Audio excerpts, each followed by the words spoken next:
Ven, aprende con nosotros.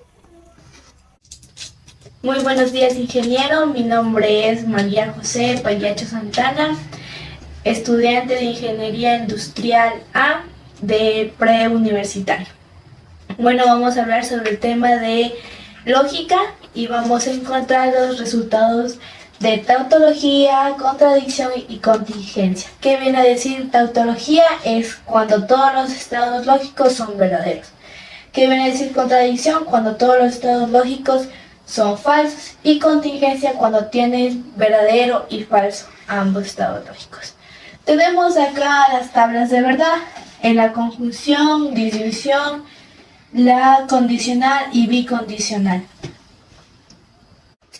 Bueno, si bien decimos, tenemos al operador lógico de conjunción, que la tabla de verdad nos dice que todo operador lógico, con tal que tenga verdadero, los dos será verdadero, los demás serán falsos. Entonces procedemos a hacer el ejercicio.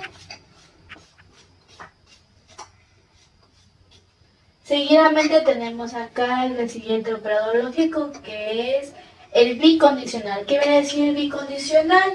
Que cuando ambos tienen verdadero son verdaderos y cuando ambos tienen falso igual son verdaderos.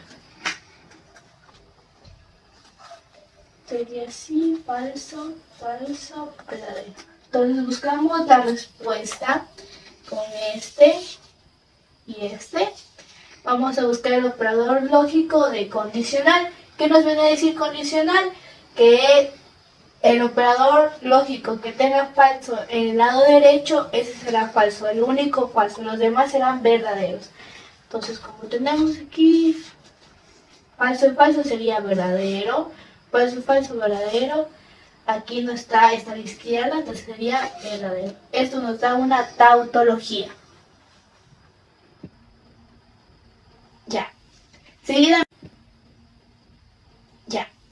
Seguidamente tenemos otro ejercicio que vamos a sacar lo que es la contingencia. Bueno, muy bien sabemos que P vale verdadero, verdadero, 4 verdaderos y 4 falsos porque tenemos 3 operadores, que es P, Q y R. Cuando tengamos 2 operadores serían solo 4. Entonces aquí tenemos los 3, serían los 8.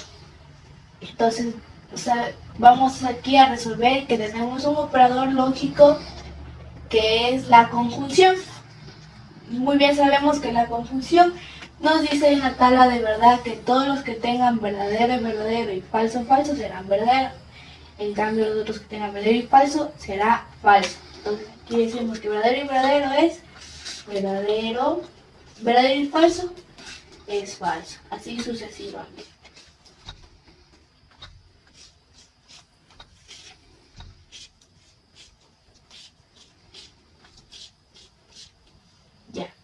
Ahorita vamos a buscar la respuesta, este y este, que viene a ser el operador lógico de condicional. ¿Qué nos viene a decir la regla de condicional? Que solo el lado izquierdo que tenga el falso será falso. Entonces aquí tenemos verdadero y verdadero, verdaderos, verdadero. Y así sucesivamente.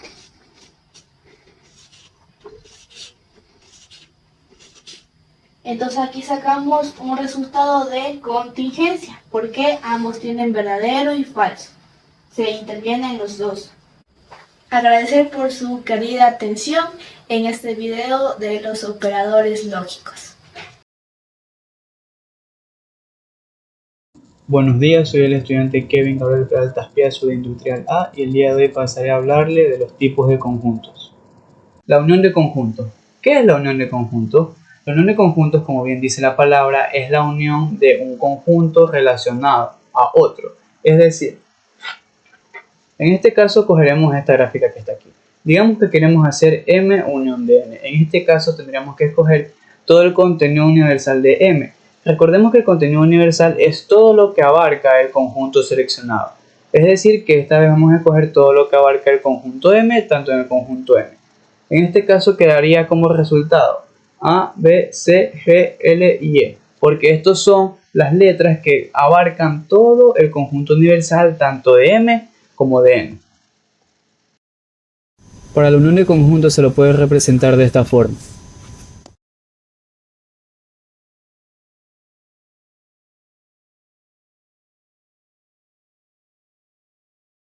Intersección de conjuntos.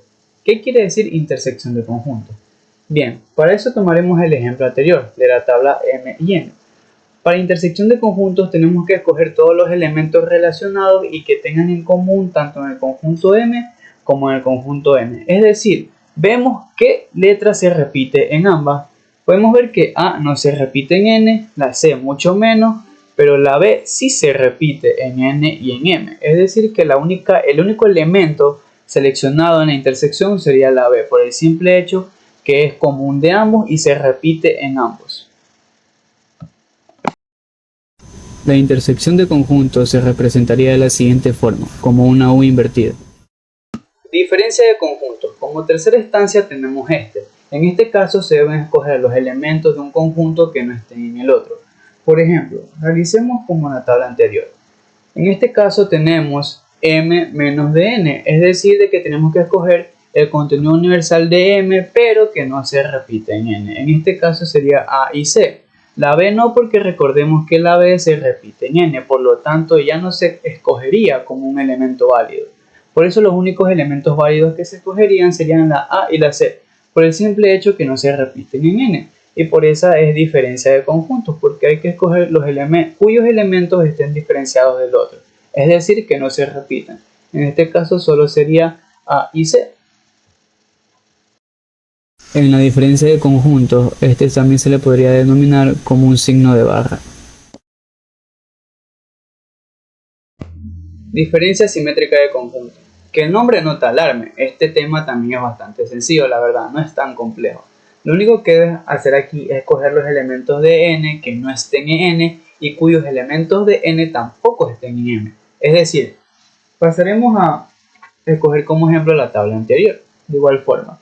Como podemos ver aquí, la diferencia simétrica de conjuntos es solamente quitar el único elemento que se repita en ambos, es decir, en N y en M. Podemos ver aquí que el único elemento que se repite es la B, ya que se repite tanto en M y N. Es decir, que el único elemento que vamos a obviar va a ser este, la B. De ahí todo va a ser normal, es anotar el contenido universal de M y N, obviando evidentemente el que se repite, que sería la B. Entonces solo pasaríamos a anotar A, C, G, L y E, y la B quedaría fuera. En la diferencia simétrica de conjuntos se le podría representar de esta forma.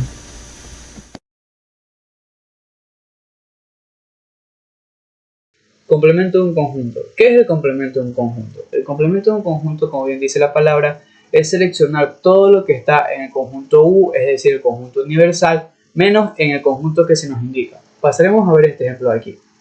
Bien, aquí se nos indica que escojamos el complemento del conjunto M. Ya, en este caso se daría que tenemos que anotar todo el contenido universal menos lo que están seleccionados en M, es decir, menos los elementos que están en M. Es decir, que la respuesta quedaría como J, F, G, L, E, I y H. La A, B y C no se seleccionaría por el simple hecho de que está dentro del conjunto M. Si digamos que nos cambian y nos ponen complemento de N, entonces sería escoger todo el contenido universal menos el de N, que en este caso sería G, L y E.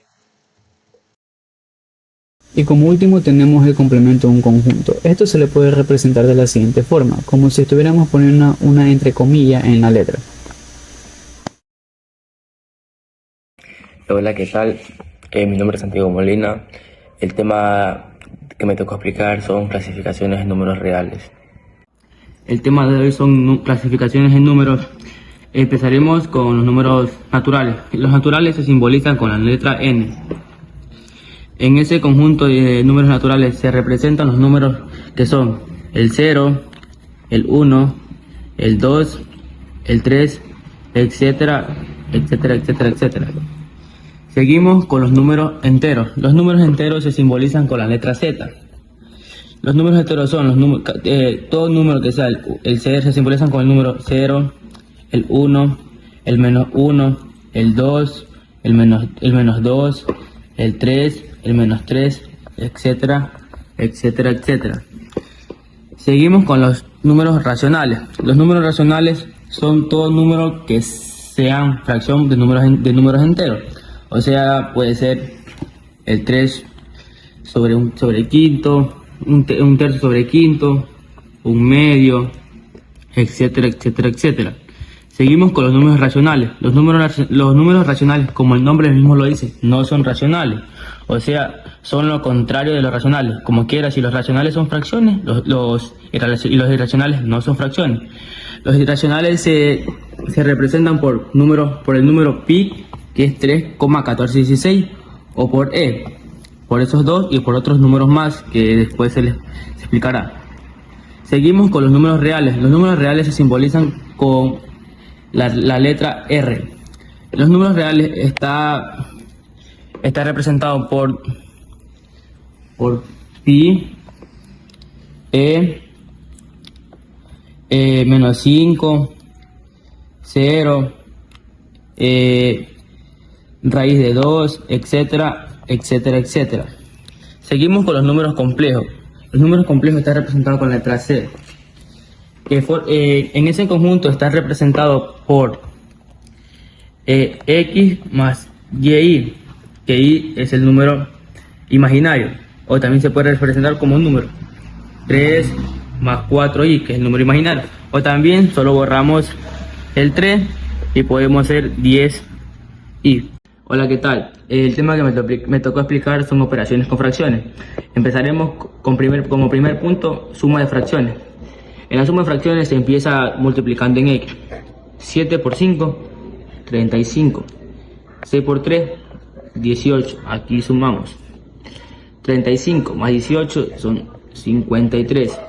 Aquí en denominador se multiplicamos denominador con denominador. 6 por 5, 30. Obtenemos la respuesta de la suma. En la resta es algo parecido a la de la suma, sino que en vez de sumar, restamos.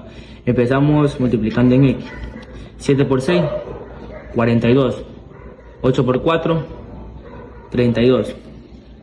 Restamos. 42 menos 32, 10. Aquí en los denominadores multiplicamos. 8 por 6, 48. Obtenemos la respuesta de la resta. En lo que es la multiplicación, multiplicamos numerador con numerador y denominador con denominador. 8 por 7, 56. 6 por 4, 24. Obtenemos la respuesta de la multiplicación. Para finalizar, vamos a resolver lo que es la división. La división se multiplica en cruz, en x. 3 por 3 nos da 9. Y 4 por 2 nos da 8. Obtenemos la respuesta de la división de fracciones. Y así finalizamos este video. ¿Qué tal? Mi nombre es José Espinosa y voy a explicarte lo que son expresiones algebraicas y también factorización. Comenzamos con la suma de expresiones algebraicas. En el primer ejercicio tenemos una operación homogénea. Lo que pasa es que tenemos el mismo denominador, simplemente lo pasamos al otro lado. ¿Qué es lo que hacemos en los numeradores? Simplemente lo sumamos. 2 más 5 da 7. Seguimos con el siguiente ejercicio. Aquí ya no tenemos los mismos denominadores, simplemente lo que se hace es sacar el mínimo común múltiplo, que aquí sería 15. 15 para 3 sería 5, y 5 por 2 da 10. 15 para 5 da 3, y por 4, 12. Entonces estamos sumando, ¿no? Entonces quedaría 22 quinceavos. Muy bien, seguimos ahora con las restas. Aquí asimismo tenemos una operación homogénea, lo que sería que el denominador pasa de este lado. Y se restan los numeradores, ¿no? 7 menos 5 quedaría 2. Muy bien, seguimos el siguiente acá abajo. Aquí sacamos el mínimo como múltiplo, en este caso sería 12. 12 para 6 sería 2. 2 por 7 sería 14. Menos 2 para 4 sería 3. 3 por 5, 15. Hacemos esa resta. Quedaría menos 1 sobre 12. Muy bien, ahora seguimos con la multiplicación. Es lo que hacemos numerador con numerador, denominador con denominador. 2 por 5, 10. Y 2 por 3 serían 6. Aquí podemos sacar mitad 3 y mitad 5. Entonces quedaría 5 tercios. Por último, terminamos con lo que sería la división. Lo que hay que hacer es multiplicar en x, ¿no? Entonces sería 1 por 3, 3, sobre 2 por 5, 10. Bien, otra de las formas sería medios con medios y extremos con extremos. En este caso, 1 por 3 sería 3 y 2 por 5, 10. Muy bien, ahora voy a explicarte los que son los 6 casos de factorización más utilizados. Empezamos con el primer caso, que es factor común. Aquí tenemos dos términos. Empezamos primero buscando el mínimo común múltiplo, en este caso sería 5. Seguimos con la parte literal, m cuadrado y m cubo. Tienen que repetirse en los dos términos. En este caso elegimos el de menor exponente, m cuadrado. Ponemos paréntesis. Ahora lo que hay que hacer es una división. 5m cuadrado para 5m cuadrado quedaría 1. El signo que está aquí pasa acá. 15 para 5 quedaría 3. M cuadrado, m cubo dividido para m cuadrado quedaría m. Se mantiene la base y se restan los exponentes. Y eso es todo. Seguimos con el siguiente caso, que es diferencia de cuadrados. Sacamos la raíz de los dos términos. Raíz de 4 al cuadrado sería 2a y raíz de 9 sería 3b. Hacemos par de paréntesis. En el primer paréntesis iría 2a menos 3b y en el siguiente iría 2a más 3b. Lo único que hace diferencia son los signos. Te voy a explicar lo que sería ahorita suma y diferencia de cubos. En este caso, sacamos la raíz cúbica del primer término, que sería x, y la raíz cúbica de 8, que sería 2. Solo ponemos en un solo paréntesis x menos 2. Haremos otro paréntesis. El primer término elevado al cuadrado más la multiplicación de los dos sería 2x más segundo término elevado al cuadrado. 2 elevado al cuadrado sería 4. Si por ejemplo estuviera un más aquí, sería x más 2. Lo que cambiaría sería los signos, que aquí van intercalados. Seguimos con el trinomio cuadrado perfecto. ¿Qué es lo que hacemos? Vamos a sacar la raíz del primer término, que sería a, va el signo del segundo término y la raíz del tercer término, que sería 5. Todo esto entre paréntesis elevado al cuadrado. Y eso es todo. Vamos con el siguiente caso, que es trinomio de la forma ax cuadrado más x más c. Bien, lo que hay que hacer es buscar dos números que multiplicados me den 3, ¿no? Y sacar la raíz de este, ¿no? Entonces, 3 y 1 sería a y a. Bien, ahora dos números que multiplicados me den 2. Sería 1 y 2. Lo que hacemos es multiplicar en x. 1a por 1a sería a. 3 por 2 sería 6. Y esta lo sumamos, que sería 7a. Este número tiene que salir igual al segundo término. Ahora simplemente dos pares de paréntesis. Y ponemos los números que están aquí, ¿no? 3a más, está positivo, 1. Y acá a está positivo, más 2. Y eso es todo. Siguiente caso, trinomio de la forma x cuadrado más bx más c. Hacemos dos pares de paréntesis. Y en los pares de paréntesis van a ir la raíz de x cuadrado, sería x. En el primer paréntesis va a ir el signo del segundo término y en el segundo la multiplicación de los dos. Más por menos es menos. Bien, buscamos un número que multiplicados salgan 10 y que sumados o restados den 3. Sería 5 y 2. Y listo. Hola, yo soy Pedro Zambrano y les voy a explicar cuándo es función con su dominio y rango. ¿Qué es una función? Para empezar, sean a y b dos subconjuntos de los números reales, una función real de variable real o función escalar, f es una regla que asigna a cada número real del conjunto A un único número real del conjunto B. El conjunto A se llama dominio de función, el conjunto B se llama codominio. El recorrido o rango se define con el subconjunto B, formado por todas las imágenes dentro de los elementos de la. Puede ocurrir que existan elementos de codominio que no están en el rango de la función. ¿Cuándo es una función? Para determinar cuándo es una función y cuándo no, debemos observar las entradas y salidas de la relación. Si es que las entradas de la relación producen una sola salida, entonces la relación sí es una función.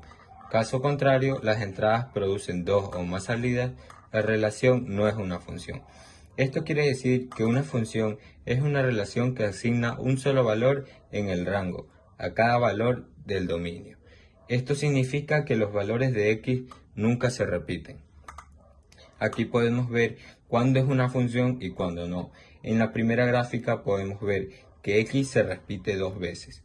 y que en la segunda gráfica x solo se repite una vez y es para una sola variable. En la tercera gráfica volvemos a ver el primer caso, x se repite dos veces para dos variables. Ejemplo. Por ejemplo, tenemos los siguientes conjuntos de pares ordenados. Los primeros números de cada par son los primeros 4 números naturales. Los segundos números son el triple de los primeros. Por ejemplo, vamos, 1,3, 2,6, 3,9 y 4,12. El dominio viene siendo 1, 2, 3 y 4. Y el rango viene siendo 3, 6, 9 y 12. Esto quiere decir que es una función, ya que ninguno de los primeros del dominio se repitió con el rango. Ahora miremos este otro ejemplo. Considera que los siguientes pares ordenados en donde están relacionados letras con números: A,1, B,2, A,3 y B,4. Observamos que en cada elemento del dominio A y B no está emparejado exactamente con un solo elemento del rango, que sería 1, 2, 3 y 4. Por ejemplo, la letra A corresponde a dos valores del rango, 1 y 3, y la letra B corresponde a dos valores del rango, 2 y 4. Esto significa que esta función no es una función, ya que la variable del dominio se repite dos veces para el rango. Dominio y rango. El dominio es el conjunto de los números reales para lo que la función está definida, o sea, que tienen imagen real a través de su función. Se lo denomina o se denota como la letra D o su abreviatura DOM. El dominio se suele variar dependiendo de las funciones, pero la mayoría de las funciones son los números reales, que viene siendo desde menos infinito hasta más infinito, con su símbolo una R doblemente plasmada. El dominio y rango, de nuevo, el rango es el conjunto de todos los números reales que son las imágenes dentro de los elementos del dominio de la función. Se denota como R con la F de referencia hasta donde llega el punto.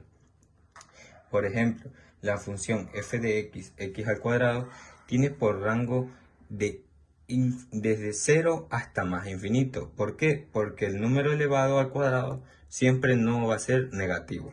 La función g de x menos 3x más 5 tiene por rango los números reales, porque la variable dependiente puede tomar cualquier valor de un número real. Aquí tenemos una gráfica donde podemos ver el dominio y el rango. El dominio quiere decir todo lo que está en x y el rango todo lo que va en y. Por ejemplo, aquí podemos ver el rango comienza desde este punto hasta este y el dominio desde este a este. Buenos días, mi nombre es Morán Zamora Zairo y voy a explicarle el tema tipo de funciones.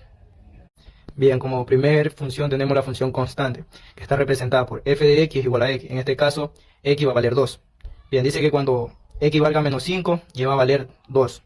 Cuando x valga menos 4, lleva a valer menos 2 y así sucesivamente. Bien, procedemos a unir los puntos. Y tenemos que es una función constante porque su paso es continuo y no hay alteraciones. Si tuviéramos f de x es igual a menos 3, se haría el mismo procedimiento, pero su gráfica va a ir en el lado negativo. Y eso sería todo. Bien, como segunda función tenemos la función lineal. Esta está representada f de x igual a x. Bien, aquí se realiza una multiplicación y en este caso va a valer 1, porque cuando no está un número, después vale 1. Menos 5 por 1 es igual a menos 5. Menos 4 por 1 es igual a menos 4.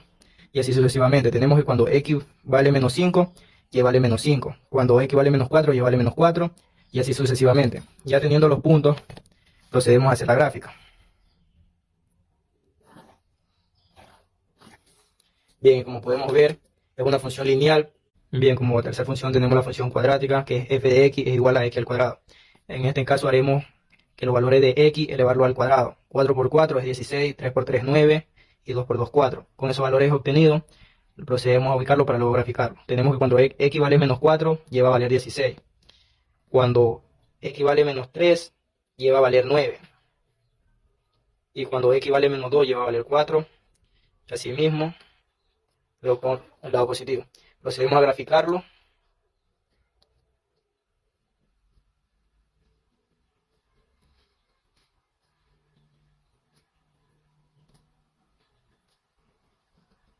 nos damos cuenta que nos da un tipo de parábola y esa sería la función cuadrática.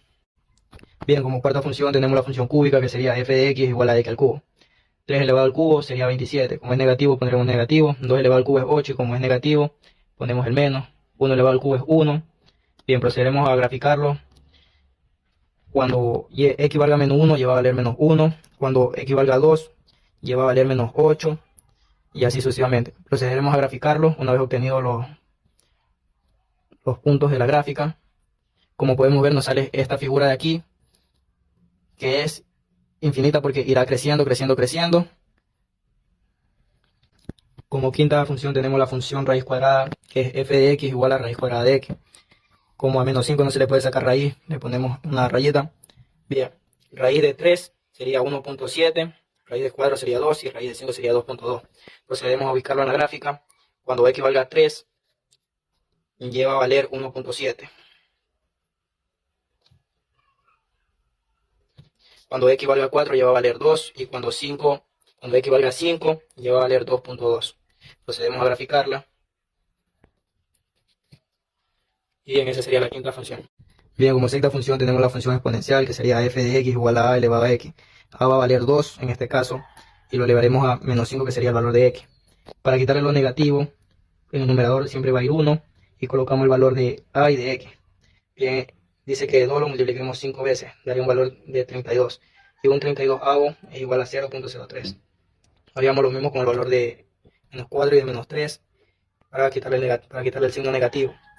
Y para los positivos solamente lo elevaremos al valor de x y se lo multiplica. En este caso, 2 por 2 multiplicado 3 veces igual a 8, 2 multiplicado 4 veces igual a 16 y 2 multiplicado para 5 veces igual a 32. Procedemos a ubicar los puntos en la gráfica para graficar esta función. Dice que cuando vale menos 5 va a valer 0.03, que sería por aquí. Cuando valga menos 4 va a valer 0.6 y cuando valga menos 3 va a valer 0.125, sería por aquí. Cuando valga 0 va a valer 1, cuando valga 3 va a valer 8 y cuando valga 4 va a valer 16. Procedemos a graficarlo.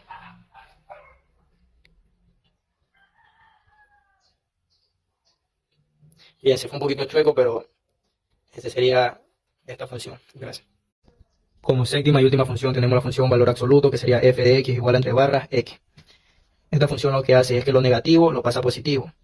Y tenemos que en x menos 5 se lo pasaría a ser 5 porque solo se reemplaza, pero se le cambia el signo, solo cuando es negativo. Bien, tenemos que cuando x vale menos 5, y vale 5. Cuando x vale menos 4, y vale 4. Y cuando vale 0. Y bien, una vez puestos los puntos procedemos a graficar.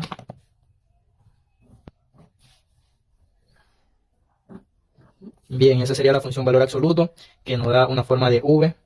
Y eso sería todo. Gracias.